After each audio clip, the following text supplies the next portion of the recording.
Good morning student.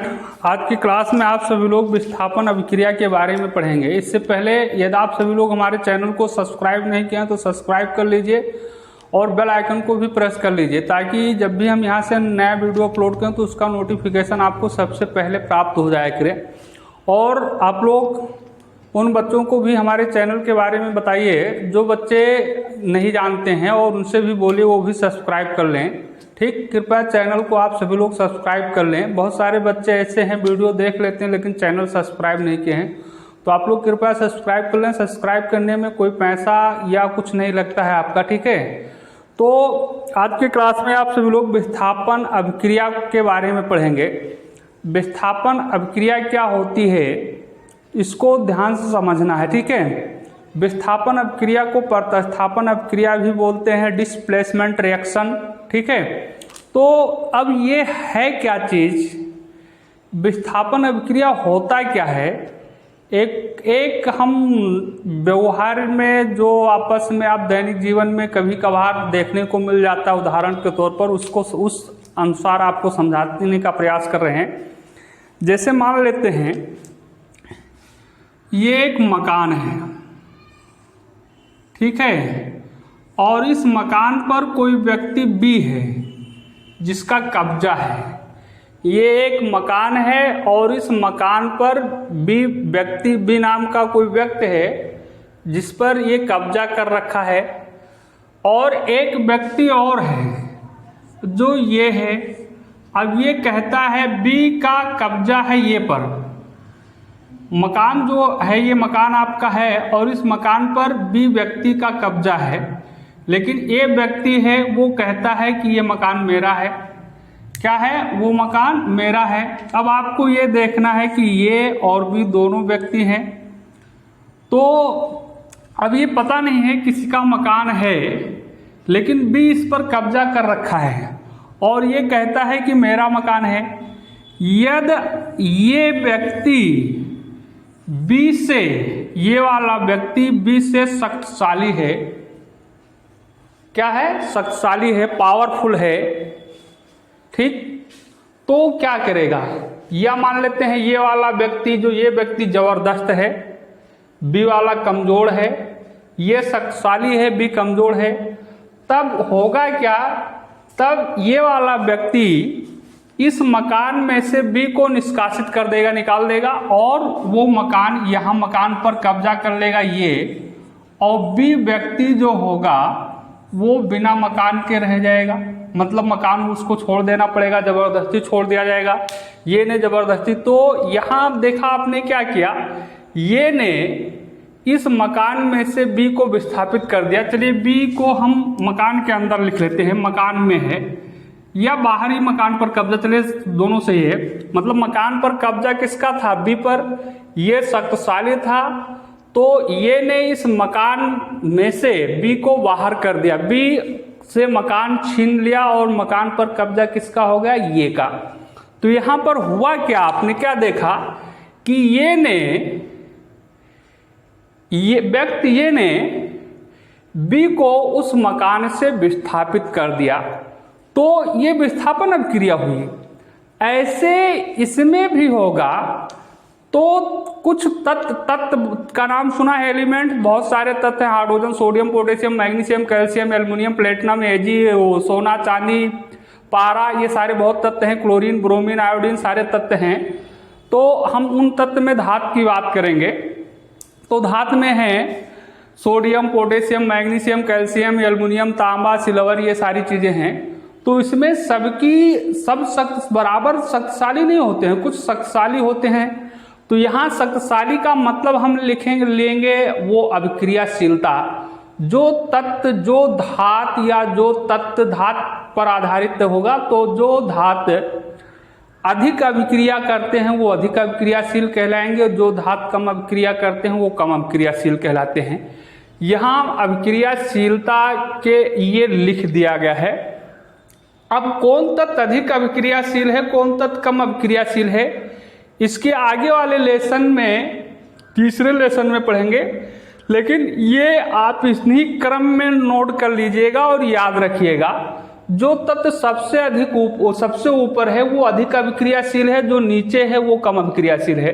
तो potassium, sodium, calcium, magnesium, aluminium, zinc, iron, hydrogen, copper मतलब तांबा, silver चांदी, ठीक, आयरन गोल्ड सोना है, ठीक है। तो सबसे अधिक अभिक्रियाशील पोटेशियम है, फिर सोडियम अभिक्रियाशील है, पोटेशियम से कम अभिक्रियाशील है, कैल्शियम सोडियम से कम अभिक्रियाशील है, मैग्नीशियम कैल्शियम से कम अभिक्रियाशील है, एल्युमिनियम मैग्नीशियम से अभिक्रियाशील है।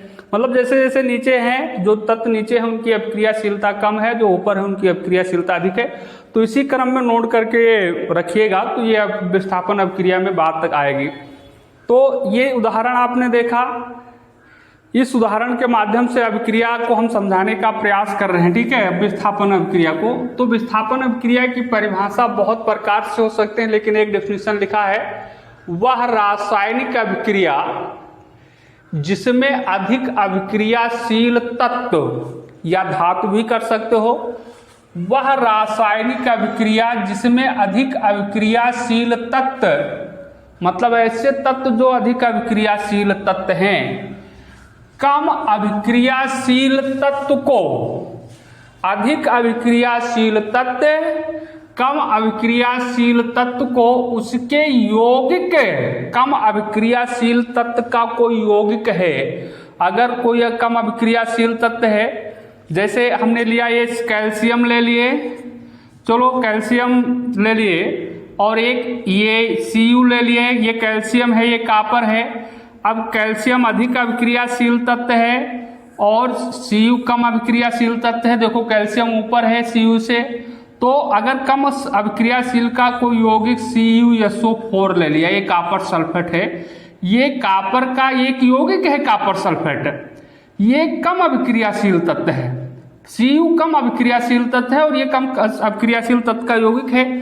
तो कम अभिक्रियाशील तत्व को उसके यौगिक के विलयन में, जो ये यौगिक है, इसके लिए शर्त ये है कि ये यौगिक विलयन की अवस्था में होना चाहिए या गलित अवस्था में होना चाहिए।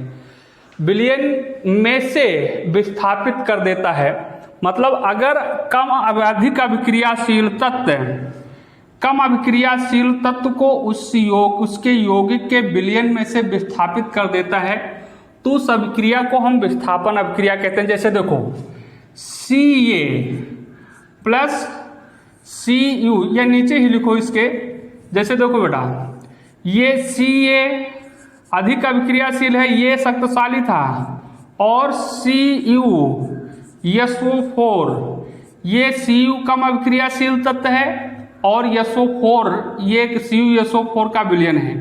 विलयन में से यहाँ देखेंगे तो यहाँ पर जब अभिक्रिया होगी तो कैल्शियम क्या करेगा, यहाँ से कम अभिक्रियाशील जो तत्व Cu को है हटा देगा, विस्थापित कर देगा, और ये अपना स्थान यहाँ उसके स्थान पर आ जाएगा CaSO4 और प्लस Cu अलग हो गया।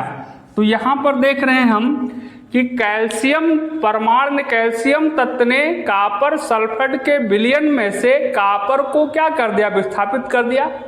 और विस्थापित वही करता है जो अधिक अभिक्रियाशील तत्व होता है, और किसको विस्थापित कर देता है, कम अभिक्रियाशील तत्व को, ठीक है। तो ऐसी अभिक्रिया को हम क्या कहते हैं, विस्थापन अभिक्रिया। तो डिफिनीशन में समझाने का प्रयास कर रहा हूँ, अभी उदाहरण बताएंगे। तो वह रासायनिक अभिक्रिया जिसमें अधिक अभिक्रियाशील तत्व कम अभिक्रियाशील तत्व को उसके यौगिक के विलयन में से विस्थापित कर देता है, उसे हम विस्थापन अभिक्रिया कहते हैं। एक क्रियाकलाप के द्वारा भी विस्थापन अभिक्रिया देख सकते हैं, समझ सकते हैं। आप NCERT की बुक में पढ़ लीजिएगा, ये क्रियाकलाप करने के लिए बताया गया है। उसमें ये बताया गया है कि आप एक 3 लोहे की कील ले लीजिए और उसको रेगमाल से रगड़ करके साफ कर दीजिए, क्योंकि लोहे की कील है उस पर जंग लगा होता है। जब रेगमाल से रगड़ करके साफ करोगे तो वो चमकीला हो जाएगा, चमकने लगेगा। उसके बाद 2 परख नली ले लीजिए। एक परख नली को नाम दे दीजिए ए, एक परख नली को नाम दे दीजिए बी, कोई भी दो परख नली ले लीजिए या कोई भी दो बर्तन ले लीजिए और दोनों बर्तनों को अलग अलग नाम ए बी से लिख लीजिए जानने के लिए। अब उस दोनों परख नलियों में कॉपर सल्फेट का कुछ विलयन डाल दीजिए, कॉपर सल्फेट का कुछ विलयन डाल दीजिए और कॉपर सल्फेट का विलयन नीले रंग का होगा। समान मात्रा में एक ही कॉपर सल्फेट का कोई विलयन बनाइए और उसी विलयन को थोड़ा सा एक परख नली में, थोड़ा सा दूसरी परख नली में डाल दीजिए। अब आपने जो लोहे की 3 कीलें ले रखी है या 2 कीलें ले लीजिए, 3 लिया है, तो एक कील को तो आप बाहर रख लीजिए साफ करके, साफ जगह पर, और 2 कीलों को उस कॉपर सल्फेट के विलयन में डुबो दीजिए और डुबोने के बाद 20 मिनट तक डुबोए रखे उसमें। अब 20 मिनट के बाद उस कॉपर सल्फेट के विलयन में से लोहे की कील निकाल लो जो 2 डुबोए थे 20 मिनट बाद, और उसमें से जो कीले आप बाहर रखे थे एक और 2 जो निकाले, दोनों के रंग का तुलना कीजिए। तो जो बाहर रखा था उसी कलर का है, लेकिन जो उसको कॉपर सल्फेट के विलयन में से निकाला गया है कील, वो भूरे रंग का हो जाएगा, लाल रंग का हो जाएगा। उस पर लाल रंग की या भूरे रंग की एक परत जम जाएगी। ठीक है, अब ये कैसे हुआ? अब आप देखिए इतनी चीज हो गई। दूसरी चीज आपको ये देखना है कि दोनों विलयन, 2 परख नली लिए थे, दोनों में नीले रंग का कॉपर सल्फेट का विलयन भरा गया था, क्योंकि कॉपर सल्फेट का रंग विलयन जो होगा वो नीले रंग का होगा। तो उनके रंगों को देखो, कलर को देखो, क्या दोनों समान कलर के हैं कि कुछ कलर बदल गए हैं, ये देखना है आपको। ठीक है, तो ये देखेंगे कलर, देखिए तो जिसमें लोहे की कील आपने डाला था उस विलयन का जो नीला रंग था वो मलिन हो गया, हल्का भी उसका नीलापन कम हो गया है, लेकिन जिसमें नहीं डाला गया था वो वैसे है। तो ऐसा क्यों होता है? जब हम लोहे के कील को कॉपर सल्फेट के विलयन में डालते हैं तो लोहा क्या करता है, कॉपर सल्फेट के विलयन में से कॉपर मतलब तांबे को विस्थापित कर देता है, और वो तांबा जो विस्थापित होता है वो तांबा उसी लोहे पर जम जाती है, लोहे की कील पर जम जाती है, जिससे उसका रंग लाल या भूरा हो गया। ठीक है, समझ में ये बात? तो यहाँ भी विस्थापन अभिक्रिया हो गई। तो इस उदाहरण से भी समझ सकते हैं। तो रिएक्शन कैसे लिखेंगे, कॉपर सल्फेट और ये क्या बताए थे लोहे वाली। तो देखो जैसे मैं एग्जाम्पल पहले लिख लो, फिर और समझा रहे हैं तमाम अभिक्रिया। तो जैसे देखिए, जैसे लोहा या आयरन लिख लीजिए, लोहा आयरन लिख लो बेटा, आयरन या लोहा कुछ भी लिख सकते हो। Iron copper sulphate, copper sulphate के विलयन में से, विलयन में से कॉपर को, कॉपर मतलब तांबा होता है बेटा, को विस्थापित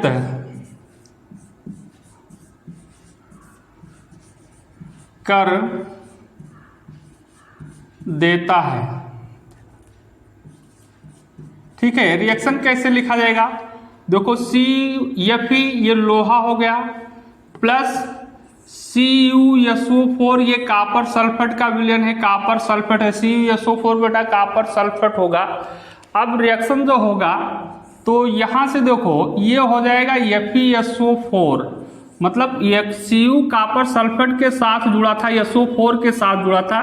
अब Fe क्या करता है, इसको यहाँ SO4 से हटा देता है, भगा देता है, हटा दिया और उसका स्थान अपना ग्रहण कर लिया, और प्लस Cu क्या हो गया, अलग हो गया। ये रिएक्शन हो गया। तो विस्थापन अभिक्रिया की तमाम रिएक्शन अभी देखने के लिए मिलेंगे, तो लेकिन पहले अर्थ समझ लो। तो इस अभिक्रिया को हम क्या कहते हैं, विस्थापन अभिक्रिया या प्रतिस्थापन अभिक्रिया। मतलब ऐसा भी कहा जा सकता है, ऐसी रासायनिक अभिक्रियाएं, वो रासायनिक अभिक्रियाएं जिनमें किसी यौगिक के एक परमाणु जिनमें किसी यौगिक का एक परमाणु या परमाणुओं का समूह, एक परमाणु या परमाणुओं का समूह किसी अन्य परमाणु या परमाणु समूहों के द्वारा प्रतिस्थापित कर दिए जाते हैं, विस्थापित कर दिए जाते हैं, हटा दिए जाते हैं, उस अभिक्रिया को हम विस्थापन अभिक्रिया कहते हैं।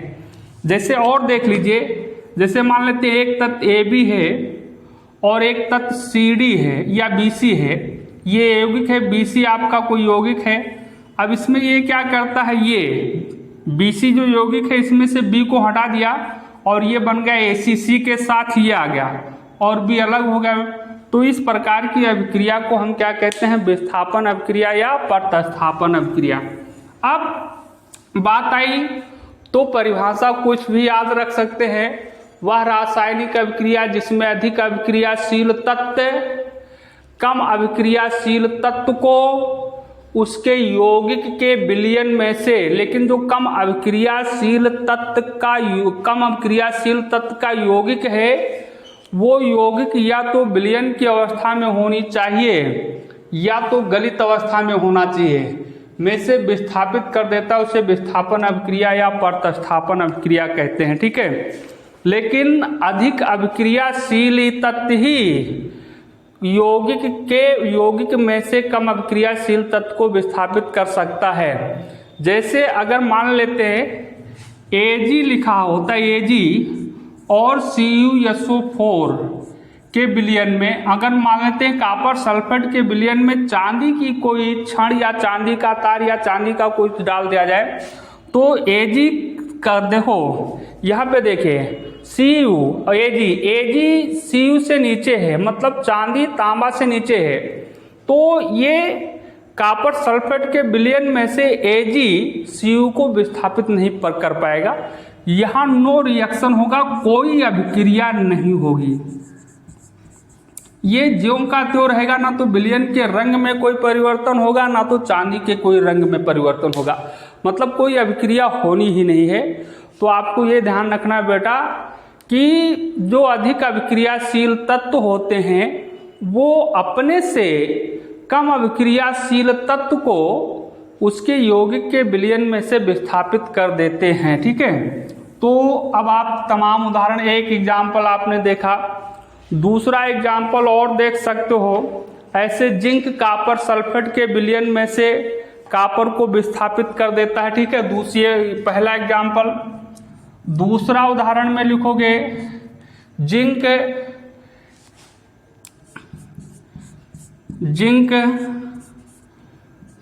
कॉपर सल्फेट के विलयन में से कॉपर को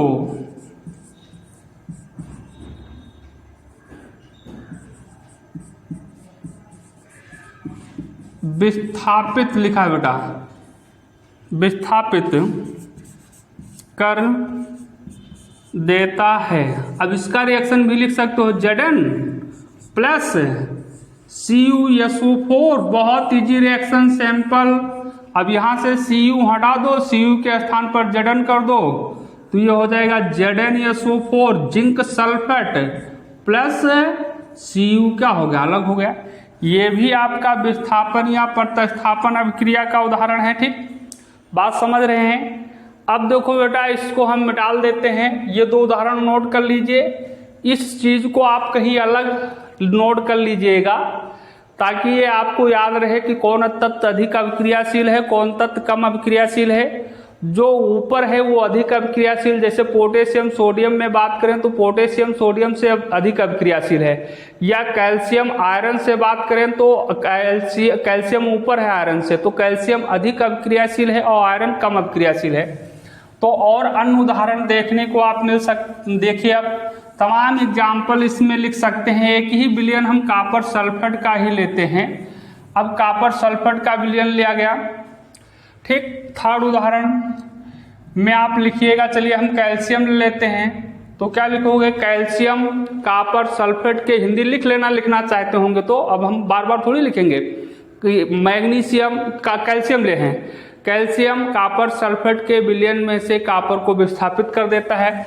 ऐसे रिएक्शन लिखोगे Ca+CuSO4 एरो। अब देखो ये कैल्शियम अधिक अभिक्रियाशील है कापर से, तो कापर को विस्थापित करेगा, यहाँ बन जाएगा MgSO4 मतलब मैग्नीशियम सल्फेट प्लस Cu अलग होगा। ऐसे नहीं, मैग्नीशियम बेटा कैल्शियम ले है तो यहाँ मैग्नीशियम को लिख दे, कैल्शियम रहेगा CaSO4।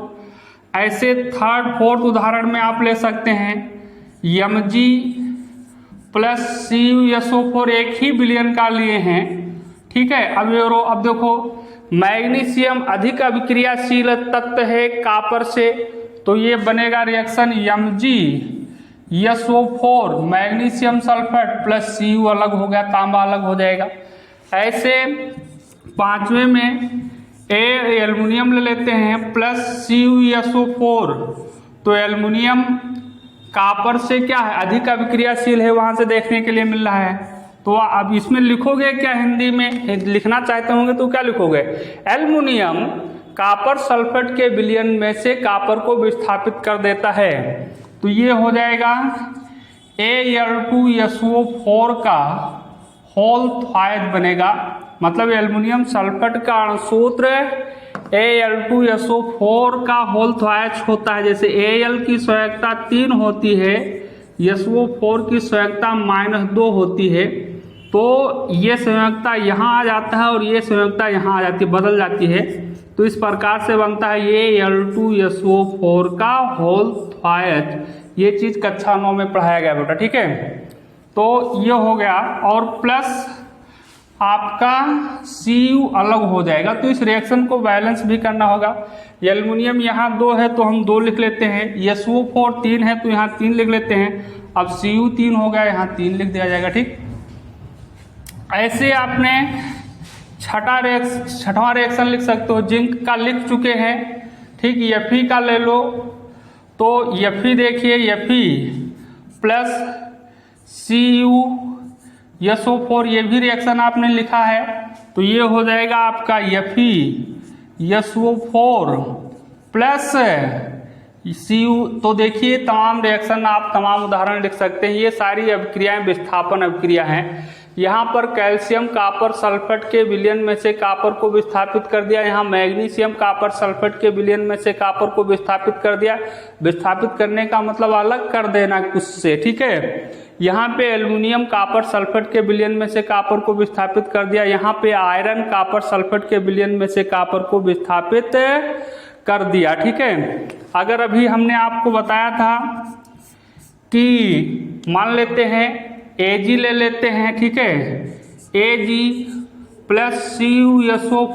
अभी इसको हम समझा भी चुके हैं कि अगर कापर सल्फेट के विलयन में सिल्वर की कोई छड़ या तार या कोई टुकड़ा डाला जाए, तो देखिए Ag जो है, Ag तांबा से नीचे है, मतलब ये कम अभिक्रियाशील धातु है, तो ये विस्थापित नहीं कर पाएगा, यहाँ पर कोई अभिक्रिया नहीं होगी, नो रिएक्शन, ठीक है। ऐसे आप वो डाल दो क्या, तो इससे मतलब नहीं, ये समझाने के लिए लिखा जा रहा है बेटा। Au+CuSO4 अगर डालते हैं तो यहाँ भी कोई रिएक्शन नहीं होगा, ठीक। ये बात हो गई, और तमाम उदाहरण ले सकते हैं। ऐसे अगर लेड कापर क्लोराइड के विलयन, अब हम मान लेते हैं यहाँ पर सारे जगह पर कापर क्लोराइड का विलयन ले लिया जाए, तो भी यही काम होगा एक तरह से। अभी कापर सल्फेट के विलयन लिए थे, तो बहुत सारे उदाहरण देखा आपने। अब हमारे ख्याल से आपके समझ में आ गया होगा कि विस्थापन अभिक्रिया किसे कहते हैं। अब अगले क्लास में आप सभी लोग द्विविस्थापन अभिक्रिया के बारे में पढ़ेंगे, ठीक है। और कुछ उदाहरण देखना चाहते हैं तो देख सकते हैं, लेकिन यदि ये चीज़ पता है तो आपको कोई परेशानी नहीं होगी, विस्थापन अभिक्रिया के तमाम उदाहरण लिख सकते हैं। तीसरे लेसन में विस्थापन अभिक्रिया के बारे में और अधिक जानकारी हासिल करेंगे, तो देखिए और उदाहरण देख सकते हैं। जो भी नंबर होगा वो अगला नंबर बढ़ाते चले जाइएगा। अब इस बार हम कापर क्लोराइड का विलयन ले लेते हैं। या चलो फेरस सल्फेट का विलयन ले लेते हैं। कैल्शियम ले लिए और प्लस फेरस सल्फेट FeSO4 डालेंगे। अब फेरस सल्फेट के विलयन में कैल्शियम डालेंगे तो कैल्शियम अधिक अभिक्रियाशील तत्व है आयरन से, तो ये हो जाएगा आपका CaSO4 और प्लस Fe क्या हो जाएगा, अलग हो जाएगा। ऐसे मान लेते हैं एल्युमिनियम डाल देते हैं। एल्युमिनियम किसके विलयन में, फेरस सल्फेट के विलयन में, तो FeSO4। तो यहाँ भी आप एल्युमिनियम भी देख रहे हैं, एल्युमिनियम भी क्या है, फेरस से अधिक अभिक्रियाशील तत्व है, तो ये भी विस्थापित कर देगा। तो ये हो जाएगा Al2SO4 अभी हमने बताया था का होल त्वच अणुसूत्र बनेगा और प्लस यहाँ से फेरस अलग हो जाएगा Fe आयरन। अब इसको बैलेंस करोगे तो यहाँ 2 लिखोगे बेटा, यहाँ 3 लिखोगे तो यहाँ भी 3 हो जाएगा। ऐसे मान लेते हैं हम जिंक का टुकड़ा जस्ता फेरस सल्फेट के विलयन में डालते हैं FeSO4 तो क्या मिलेगा आपको, देखो जिंक भी फेरस से अधिक अभिक्रियाशील तत्व है, तो ये हो जाएगा ZnSO4 प्लस Fe अलग हो जाएगा बेटा। ऐसे अगर तांबा डालोगे, मान लेते हैं हम Cu तांबा का टुकड़ा फेरस सल्फेट के विलयन में डालते हैं SO4, तो यहाँ पर तांबा जो है, कापर जो है लोहे से कम अभिक्रियाशील है, देखो इसमें क्योंकि Cu नीचे है इसलिए यहाँ पर नो रिएक्शन होगा, नो रिएक्शन। ठीक है, तो बात आपकी समझ में आ गई होगी। विस्थापन अभिक्रिया, विस्थापन अभिक्रिया का परिभाषा चाहे नहीं याद हुआ हो लेकिन उदाहरण लिखना तो समझ में आ गया। एग्जाम्पल रिएक्शन आप लिख सकते हैं, ठीक है, ये मेरी गारंटी है। और एक 2 उदाहरण हम समझाते हैं।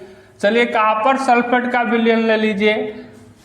कापर सल्फेट का विलयन CuCl2 होता है, प्लस इसमें हम डाल दिए कैल्शियम, तो कैल्शियम कापर से अधिक अभिक्रियाशील तत्व है, तो ये भी इसको क्या कर देगा, विस्थापित कर देगा। CaCl2 बन जाएगा, कैल्शियम सल्फेट प्लस Cu अलग हो जाएगा। ऐसे Mg अगर डालते हैं प्लस CuCl2 है कापर सल्फेट के विलयन, वो कापर क्लोराइड है, ये बेटा कापर क्लोराइड है, तो ये क्या बनेगा MgCl2 प्लस Cu अलग हो जाएगा। तो ये थी आज का क्लास विस्थापन अभिक्रिया पर आधारित, ठीक है। और ऐसे कापर को अगर सिल्वर नाइट्रेट के विलयन में डाला जाए तो सिल्वर नाइट्रेट का विलयन AgNO3 होता है, तो वो भी अलग कर देगा। तो तमाम रिएक्शन आप लिख सकते हैं इस तरह से, ठीक है। तो बेटा आपने देखा विस्थापन अभिक्रिया। आप कल के क्लास में आप सभी लोग पढ़ेंगे द्विविस्थापन अभिक्रिया। इससे पहले आप सभी लोग ये ध्यान दीजिए बेटा, नोट साथ में बनाओगे और इसको ढंग से देखोगे, भी क्लास को पढ़ोगे तो पूरी बात समझ में आएगी। उसके बावजूद भी कोई बात नहीं समझ में आती है तो आप मुझसे पूछ सकते हैं कमेंट करके, फ़ोन करके, या जिस भी कांटेक्ट नंबर नहीं जानते तो नोट कर लीजिए 9918060776 और मेरा कांटेक्ट नंबर डिस्क्रिप्शन से भी मिल जाएगा, ठीक है। तो कल के क्लास में फिर मिलेंगे, तब तक के लिए आप सभी लोगों को धन्यवाद।